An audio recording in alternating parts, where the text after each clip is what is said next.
everybody, my name is Victoria. Welcome back to my channel, or welcome if you're new here. Hi, I am excited to talk to you today about my January wrap-up and also my February TBR.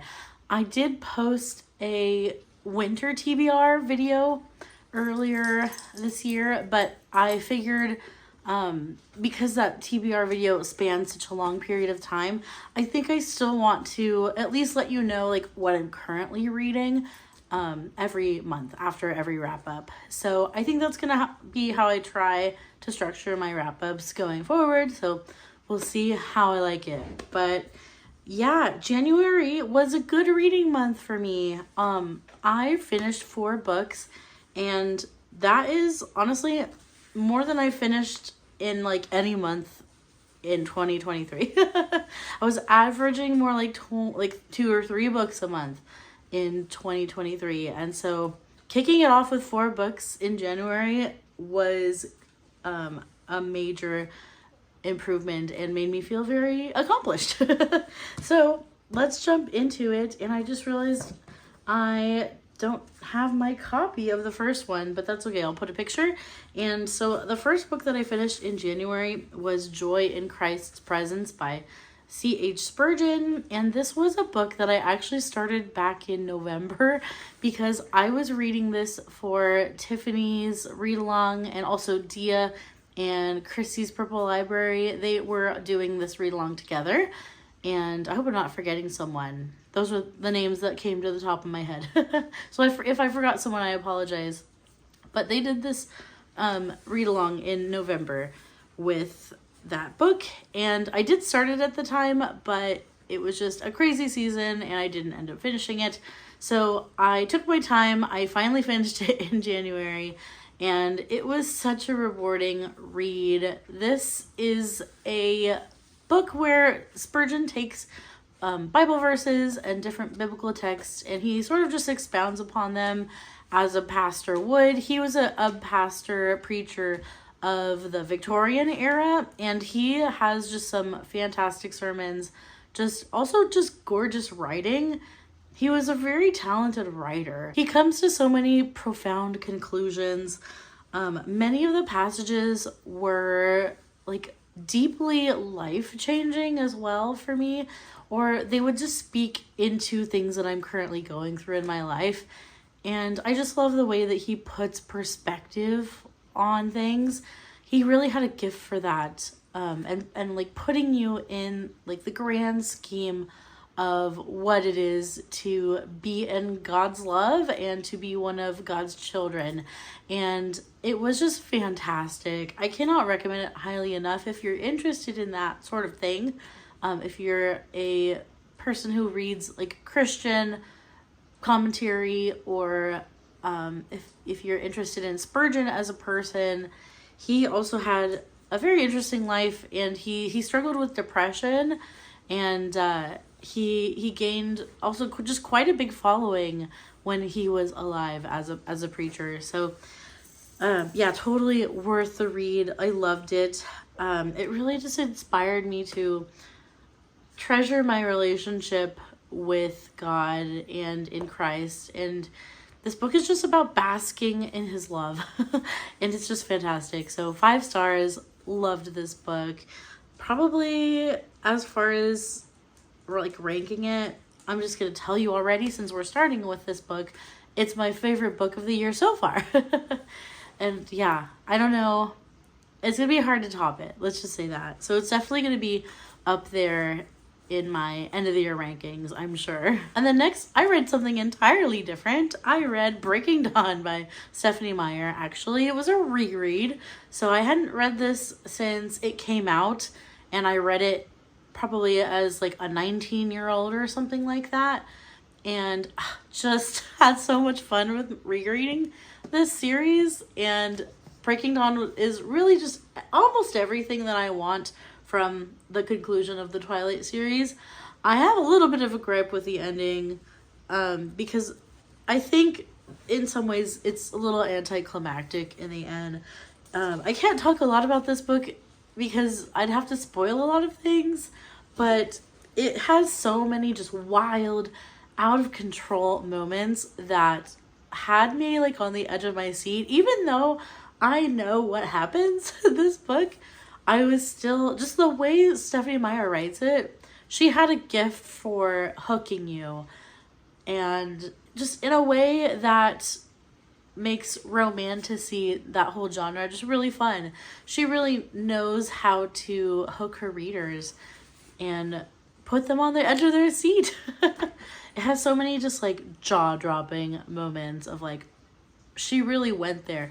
I feel like in this book, Stephanie Meyer just takes everything to the next level, and all the like what if questions of like, well, what if this happened? What if they do this? I'm being super vague, I'm sorry. It just goes to like level 11. And I loved every second of it. It's so crazy. It's so out of control, but also just so fitting. It's such a fitting ending. There's one thing I wish I could fix about this book, and it is a spoiler. So if you don't want to be spoiled for the ending of Breaking Dawn, here's your warning. Stop and then just go ahead a little bit. But I wish in this book we got like an end of book battle between vampires and werewolves. I wish we had that. We don't get that. They basically just talk out their problems in the end. It feels like this book builds up to a battle in the end. And it just doesn't really. They just kind of talk out the conflict, and then they just like go their separate ways. So I'm talking specifically about like the Volturi and that whole conflict. Why was there no battle? They don't fight at all. For some reason I remembered a fight. There was like a little scuffle in their conversation, but that was it. Yeah, it just felt like that was sort of a missed opportunity that would have made this so much more epic. So that's my one gripe with this book. So I think I'm gonna give this like 4.5 stars. The next book that I finished in the month of January was The Hitchhiker's Guide to the Galaxy by Douglas Adams.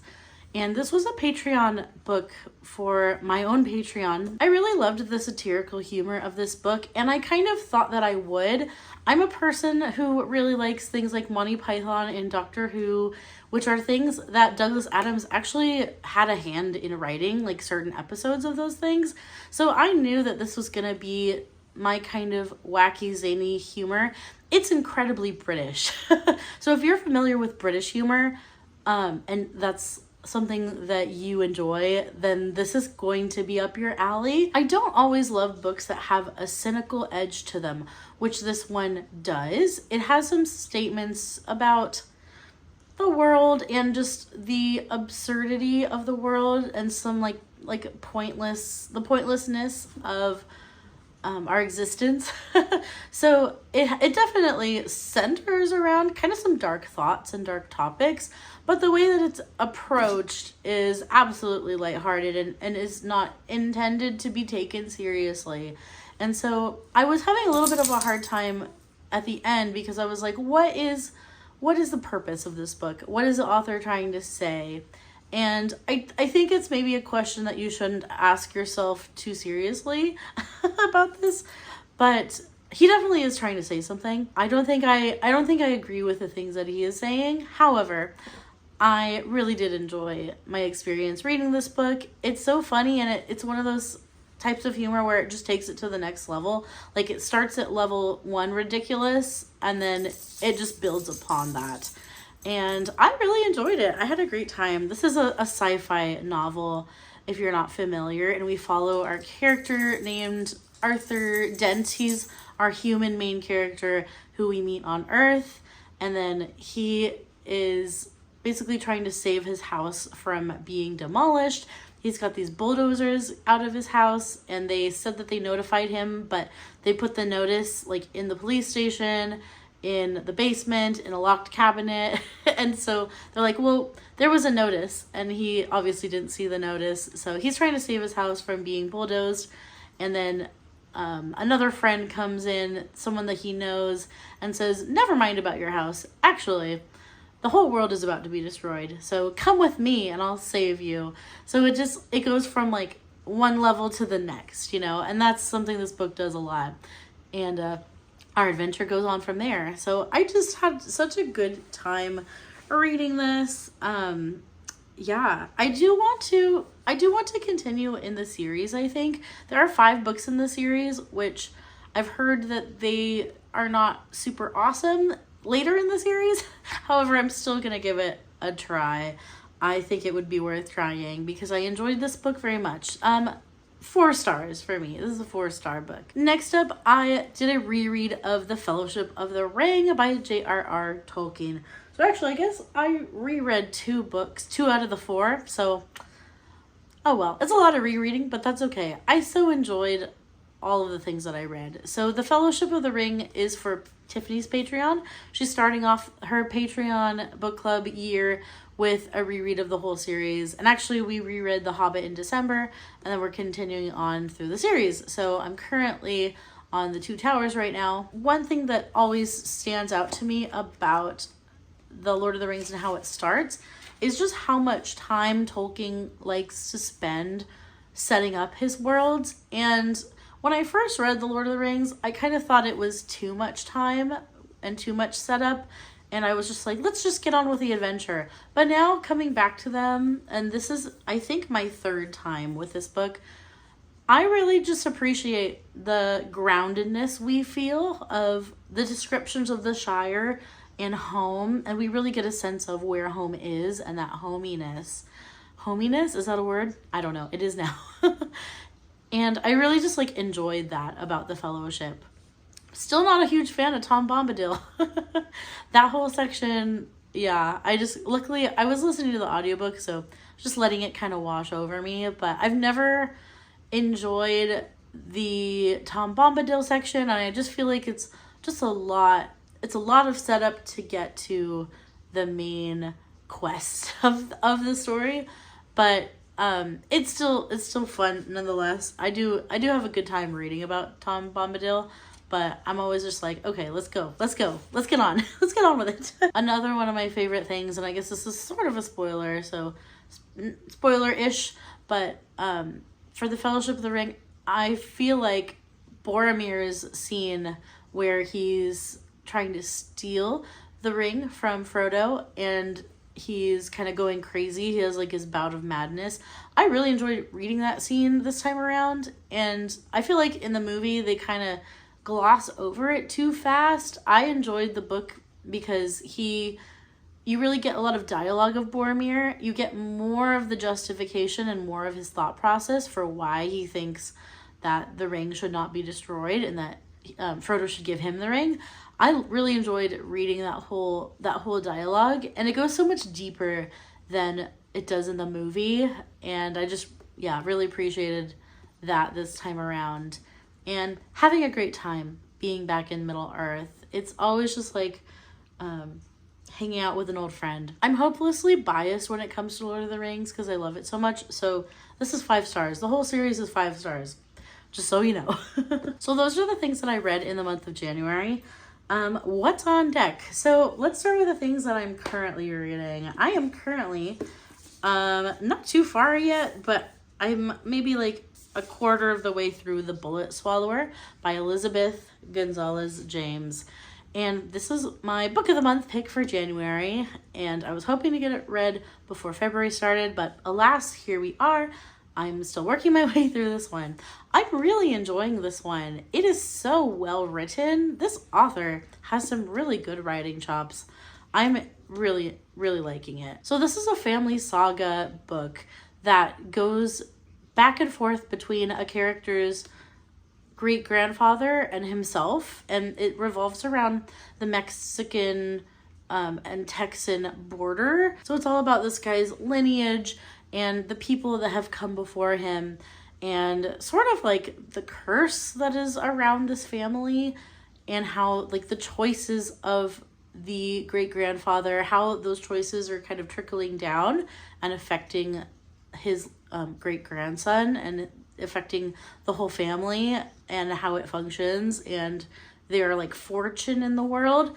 And so far I'm just really enjoying it. It's giving me like summer vibes. So while it's like pouring down rain outside, this paints a picture of like a very like hot, dry, arid climate. And so it's kind of a nice contrast to where I'm at right now. It's just like raining nonstop. So yeah, really liking this so far. I hope to give you an update on it very soon.